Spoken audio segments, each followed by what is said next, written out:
ससुर जी अब यहाँ चुप जाइए। रिंकी पापा आ रहे, चाय बना देना। मेरी जिंदगी बर्बाद कर रखी है।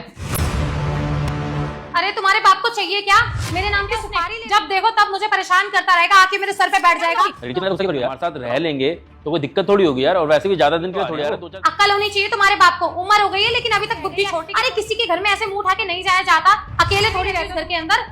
अरे तुम इतना ज्यादा गुस्सा क्यों कर रही हो? 2-4 दिन के लिए आ रहे हैं, समझो ना यार। और एक बात बताओ ना, बच्चे शहर के अंदर रह रहे हैं तो माँ बाप और कहीं कहाँ रहेंगे, जाकर आते रहेंगे ना। तुम्हारे बाप की उम्र हो गई है, पैर कब्र में लटके हैं, फिर भी उसको चाहों से कभी इधर भागता रहेगा कभी उधर भागता रहेगा। तो एक काम करो, घूमता रहेगा ना और भीख मांगता रहेगा, कमाई भी हो जाएगी थोड़ी। और मेरी एक बात कान खोल के सुन लो, आया ना मैं खाने करने वाली हूँ, 2 गालियां देके और भगाऊंगी घर से बाहर, समझ आई? और मैं तुम्हारी नौकरानी नहीं हूँ, समझ आई? तुमसे शादी करी है तुम्हारे घर वालों के लिए, करने के लिए नहीं करी। तुम्हारे माना कि तुम्हारा बाप है, मन करता होगा अपने बेटे से मिलने का, तो महीने में चला जाया करे वापस अपने गाँव, कि बार बार आने का तुम लोगों ने। और इतना ही तुम्हें अपने बाप की याद आती है ना, तो तुम ना जाकर के मिला करो अपने बाप से। मैं ना किसी की नौकरी पे आएगा मैं 56 भोग बना के रखूंगी। मिलेगी तो मैं खुद जाके गाँव पापा, लेकिन अगर अभी पापा अगर शहर में आके मिलना चाहते हैं तो इसमें कोई बहुत बड़ी चीज, ज्यादा गुस्सा मत करो। गुस्सा तुम करते हो तुम्हारी तबीयत खराब हो जाती है, मुझे नहीं अच्छा लगता यार। छोटी सी बात है, तुम इतना बड़ा मत बनाओ। मैंने एक बार कह दिया ना, तुम्हारा बाप यहाँ पे नहीं आएगा, और अगर गलती से आ भी गया ना तो ऐसा जलील शक्ल तक नहीं देख पाएगा वो शीशे में दोबारा कभी। तुमको पता है ना रिंकी, इसी व्यवहार की वजह से ना पापा यहाँ शहर में हमारे साथ नहीं रहते। तुम्हारे इसी व्यवहार की वजह से ना पापा यहाँ शहर में हमारे साथ रहते हैं, तुम इस चीज की वजह हो। पर एक चीज बताओ, अगर 2-4 दिन यहाँ पर आकर रह लेंगे हमारे साथ में पड़ेगा यार। तुम तो बहुत ज्यादा ही बदतमीज होती जा रही हो। अरे मैं गांव से दूर यहाँ शहर में बसने की, यहाँ सुकून से रहूंगी अपने पति के साथ, चैन से अपनी जिंदगी, बोझों के लिए काम नहीं करना पड़ेगा मुझे, उनका खाना पीना नहीं करना पति का करूंगी। लेकिन नहीं, तुम्हारे बाप से देखा कहाँ जाता है कि हाय मेरी बहू चैन से रहे, खा के बार बार यहाँ पे आ जाता है परेशान करने के लिए। मत करो मेरे साथ में यार, पापा किसी भी टाइम आ जाएंगे, वो आने वाले होंगे। मैं नहीं चाहता उनके सामने फिर क्लेश हो, बेचारे 2-4 दिन उनको और बुरा लगेगा, वापस चले जाएंगे, मुझे अच्छा नहीं लगेगा यार। ना क्लेश करना कर लो, लेकिन प्लीज 2-4 दिन के लिए शांत हो जाओ। अच्छे से पता है तुम्हें आता है ना तो कितना परेशान करता है, सुबह 4 बजे 8 बजे उनको हलवा खाना होता है। अरे ऐसे नहीं चलता है घर में, मैं किसी के लिए कोई काम नहीं करूंगी। यहाँ पे आ गया ना तो बहुत बुरी लड़ाई हो जाएगी। मैंने ये याद रखना, पूरी सोसाइटी देख लेगी कि असलियत है क्या तुम्हारे घर वालों की। पापा गांव से निकल चुके, किसी भी टाइम आधे पौने घंटे में पहुंचने वाले होंगे। मैं नहीं चाहता कि सामने हमारी बेइज्जती हो, इसलिए प्लीज शांत हो जाए थोड़ी देर के लिए। और फिर भी अगर तुम काम करो, तुम रूम में रहना अपने, मत करना कोई काम, मैं खुद पापा के लिए सारा काम कर दूंगा। ठीक है फिर, है ना तुम्हें अपने बाप से मिलने का, आने दो अपने बाप को, मैं देखती हूँ इस घर में तुम्हारा बाप रहेगा या मैं। वाह बेटा वाह, शाबाश, यही सब तो सिखाया है ना मैंने तुझे, है? पापा आपने मतलब उतनी देर से जो तुम बात कर रहे थे पापा की, वो मेरे पापा के बारे में कर रहे थे? ससुर जी, आप मुझे कहते थे ना पहले मेरे माँ बाप मेरे साथ में रहते थे, अब क्यों नहीं रहते दामाद जी? उसकी वजह आपकी ये बेटी है। अगर ऐसा रहेगा मेरे साथ में फिर, और आज से पहले अगर मैं आपको बताता ना तो शायद हो सकता है एक बार को आपको विश्वास ना होता मेरी बात पर। लेकिन आज मैंने आपको कि कैसे ये लड़की एक बुजुर्ग आदमी के साथ में और औरत के साथ में इतनी बदतमीजी करती कि उनको गाँव रहना में रहता है, अच्छा खासा कमाता है। देख लो अपनी बेटी की, इतनी बदतमीजी करते कि उनको गाँव रहना पड़ता है जबकि उनका बेटा शहर में रहता है, अच्छा खासा। देख लो अपनी बेटी की करतूतें। क्या यही संस्कार दिए थे तुझे कि ससुराल में जाके अपने बाप की नाक कटवाए? एक शब्द नहीं है, अपनी इन्हीं आंखों से और इन्हीं कानों से सुना है मैंने। पहले तुझे क्या समझाया था मैंने, हैं? कि लड़की का असली ससुराल होता है, और तुझे ये भी समझाया था कि अपने साथ करना, और तू यहाँ पे ये गुल खिला रही है। तेरी इन हरकतों से ना तेरा खुद का घर बर्बाद हो जाएगा।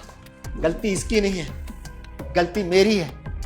शायद मैं ही इसे सही से संस्कार नहीं दे पाया। गलती के लिए ना दामाद जी, मैं आपके आगे हाथ जोड़ रहा हूं, माफ कर दीजिए इसे। देखिए ससुर जी, मेरे आगे हाथ, आप मेरे पिता के समान है। मैंने आपको यहाँ कोई बेइज्जत करने के लिए नहीं बुलाया था कि आपको पता लगे कि आपकी बेटी का क्या व्यवहार है, कैसे इसकी आदतें हैं, कैसे मुझे और मेरे माँ बाप को टॉर्चर करती है। बाकी आपकी कोई गलती नहीं, आप प्लीज माफी मत मांगिए मुझसे। और सच बात तो यही है ससुर जी, जमाने में ना आज अगर लड़का अपनी बीवी का साथ देना तो जोरू का गुलाम कहलाता है, और यही अगर माँ बाप का साथ दे तो ये कहते हैं कि अपनी माँ के पल्लू से बंधा हुआ है। लेकिन लड़के का दर्द कोई नहीं, लड़के से भी तो पूछे ना कि वो किसके साथ रहना चाहता है, उस लड़के से कोई नहीं पूछता।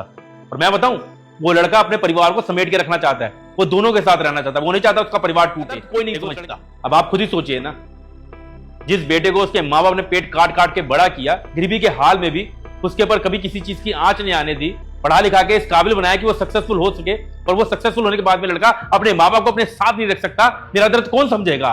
इतना सपना था मेरा कि कामयाब होने के बाद में माँ बाप को साथ में रखूंगा, लेकिन आपकी बेटी उन्हें तो दूर की बात 1-2 दिन के लिए भी यहाँ नहीं आने देती। सही कह रहे हैं दामाद जी, असली घर, असली परिवार तो वो होता है पर छोटे बड़े बूढ़े सब एक साथ मिलजुल कर प्यार से रहते हैं। और लेकिन मेरी इस नालायक बेटी ने अपना खुद का घर अपने हाथों से बर्बाद कर लिया है। बेटी समझा रहा हूं तुझे, संभल जा। अरे सोच के देख, आज जिस तरीके से तू अपने ससुराल में ये सब कर रही है, कल को जब तेरे भाई की शादी होगी और तेरी भाभी घर में आएगी, कल को धक्के मार के घर से बाहर निकाल दी तो तुझ पर क्या बीतेगी है? मैं दर दर की ठोकरें खाता हुआ तेरे को अच्छा लगूंगा? एक औलाद को ना कभी भी अच्छा नहीं लगता कि उसके माँ बाप दर दर की ठोकरें खाए, भटकते फिरे। सोच के देख, दामाद जी को कितना बुरा लग रहा होगा।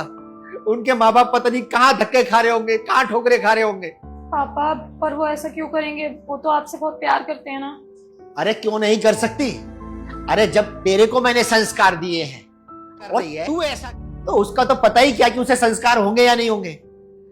और एक चीज बता दूं, ये जो कर्म है ना, कर्म घूम फिर के आते हैं। जैसा तू दूसरों के माँ बाप के साथ करेगी ना, वैसे तेरे माँ बाप के साथ भी होगा। नहीं पापा, मैं आपको ऐसे लाचार नहीं देख पाऊंगी, वो भी तब जब सब कुछ मेरी वजह से हुआ है। हाँ, मुझे माफ कर दो, मैं दोबारा ऐसा कभी नहीं करूंगी। पापा please, I am really sorry. अरे माफी मुझसे मत मांग, माफी मांग दामाद जी से, जिनके माँ बाप को तूने घर से बाहर निकाला है। ना माने ना, और अपने सास ससुर को फोन करके घर बुला, उनकी सेवा कर। असली स्वर्ग जो है ना, वो माँ बाप के चरणों में होता है, सास ससुर के चरणों में होता है। शादी के बाद एक लड़की के लिए उसके सास ससुर ही उसके माँ बाप होते हैं। विनय, आई एम सो सॉरी। तुम प्लीज मुझे माफ कर दो। मुझे अपनी गलती का एहसास हो गया है कि मैंने कितना गलत किया है तुम्हारे पापा जी के साथ। मैं शर्मिंदा हूँ अपनी हरकत के लिए, और मैं प्रॉमिस करती हूँ कि मैं ऐसा दोबारा कभी करूंगी भी नहीं। तुम बस प्लीज मुझे माफ करके मुझे एक मौका दे दो। मैं समझ गई हूँ विनय, दोबारा कभी तुम्हें शिकायत का मौका नहीं दूंगी। और हाँ, मम्मी पापा को मैं खुद फोन करके यहाँ बुलाऊंगी और पूरी सेवा करूंगी उनकी। मेरे से माफी मांग के कोई फायदा नहीं है इनकी। मैं तुम्हें तभी माफ करूंगा जब तुम मेरे माँ बाप को फोन करके गांव से जाओ, चाय बना के लाओ, आप पापा जी बैठ लो। अगर कैसे आपको वीडियो वीडियो को बैठना है, जरूर बताना। अच्छा लगता है हम आपके शेयर करना पड़ते हैं, और अगर आप इंडिया में नहीं रहते हैं, बाहर किसी कंट्री में रहते हैं, तो भी जरूर बताना। हमारे हौसले बढ़ते हैं जब हम देखते हैं कि इंडिया से बाहर भी लोग हमारी वीडियो देख रहे हैं। बाय बैठ के लव यू, और वीडियो को शेयर जरूर।